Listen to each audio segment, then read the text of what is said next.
Terima kasih pemirsa, Anda masih bersama kami dalam Berita Papua. Bagi Anda yang baru bergabung, kami akan menyajikan kembali 3 berita utama hari ini.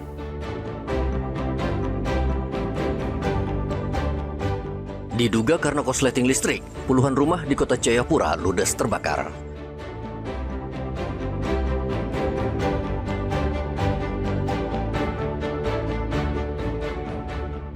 Kabupaten Yalimo belum aman, ratusan warga pendatang mengungsi ke Kabupaten Jayawijaya.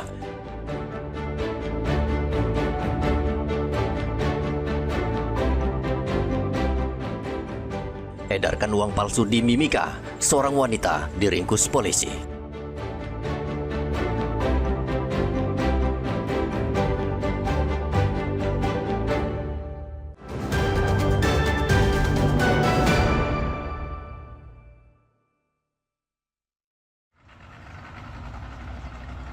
Tim SAR Gabungan Posar Asmat, Papua Selatan masih terus berupaya melakukan pencarian terhadap satu korban yang hilang di Muara Burbis, Kabupaten Asmat.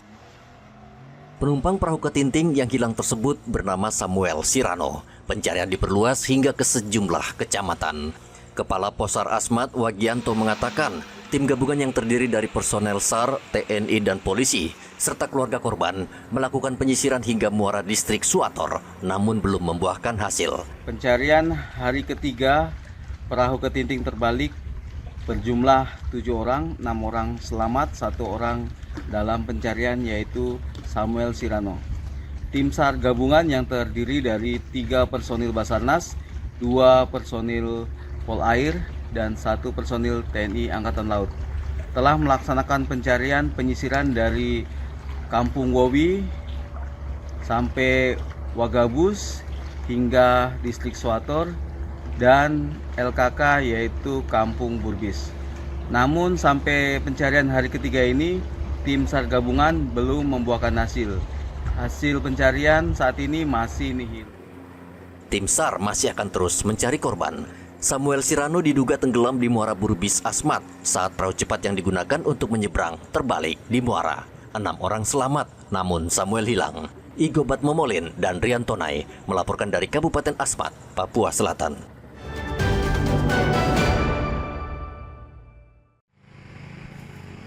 Warga Kelapa Lima Kabupaten Merauke mengeluhkan kurangnya angkutan umum yang melayani wilayah mereka, membuat warga kesulitan bepergian. Warga Merauke Melko mengatakan angkutan umum hanya tersedia pada pagi hari ketika anak-anak sekolah berangkat. Menurut Melko, masalah angkutan umum ini sudah berlangsung lama, namun tidak pernah ada perbaikan. Betul, angkutan kota itu agak sulit. Angkutan kota itu paling pagi hari. Pagi hari, buruh orang kerja, terus anak-anak sekolah di situ. Itu sebatas sampai jam berapa? Ya paling sampai jam 8 lah paling lambat. Sudah tidak ada lagi? Sudah tidak ada. Sampai sore lagi? Sampai sore ya, paling orang pulang jualan. Nah itu target buat sopir-sopir. Akhirnya dong bisa operasi tuh waktu itu. Kalau siang memang agak susah. Oh, kenapa Pak RT? Ya di sini kendalanya banyak orang kalau di Kelapa Lima ya dulunya lain. Sekarang kan semua punya kendaraan roda 2. Itu satu. Dan kedua, banyak sopir juga mengeluh. Ya bukan setiap hari orang mabuk, tapi pasti ada. Dong punya waktu-waktu pas ini ya mungkin cegat. Akhirnya sopir-sopir ini juga dong jadi takut, malas untuk datang.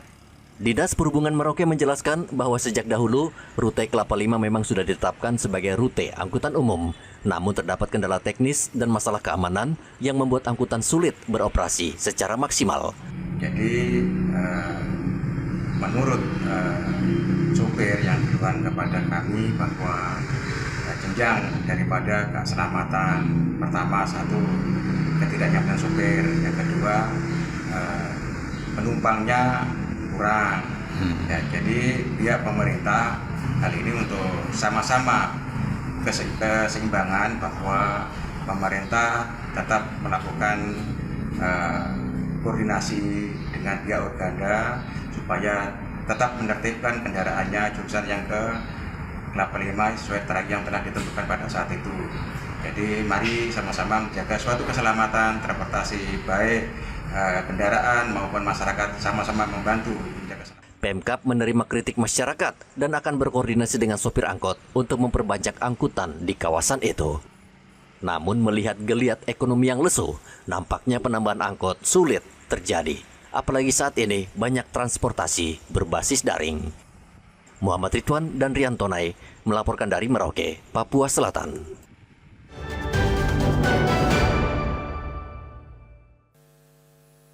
Drama pemilihan gubernur dan wakil gubernur Papua berakhir.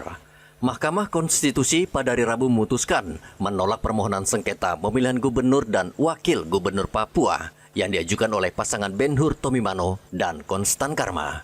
Dengan putusan tersebut, pasangan Matius Fakiri dan Aryo Kurumaropen dipastikan menjadi pemenang Pilgub Papua. Persidangan dengan agenda pengucapan putusan untuk perkara PAPU berkenaan dengan dari tahun 1945 dan seterusnya dianggap telah diucapkan. amar putusan mengadili dalam eksepsi menolak eksepsi termohon dan eksepsi pihak terkait untuk seluruhnya. Dalam pokok permohonan menolak permohonan pemohon untuk seluruhnya. Demikian diputus dalam rapat permusyawaratan hakim oleh 9 hakim konstitusi, yaitu nama-nama hakim dianggap diucapkan setelah persidangan ini ditutup atau selambat-lambatnya 3 hari kerja setelah persidangan ini selesai. Menanggapi hasil putusan MK, Matius Fakiri mengatakan akan merangkul semua pihak untuk bersama-sama membangun Papua. Ya tentunya yang pertama saya akan melakukan rekonsiliasi dengan semua masyarakat. Kemudian yang paling penting yaitu pasangan 01, Bapak Tomimano dan Konstan Karma. Kami akan membangun komunikasi sehingga membangun Papua ini kan bukan hanya kami berdua, tetapi harus bersama-sama bersama kedua pasangan calon dan semua anak bangsa, warga masyarakat yang ada di Provinsi Papua pada khususnya dan provinsi masyarakat Papua yang ada di tanah Papua pada umumnya. Komisi Pemilihan Umum KPU Provinsi Papua diberikan waktu 3 hari untuk melakukan pleno penetapan gubernur terpilih. Selanjutnya diajukan ke DPRD Papua dan ke Mendagri untuk dijadwalkan dalam pelantikan. Rian Tonai melaporkan dari Kota Jayapura, Papua.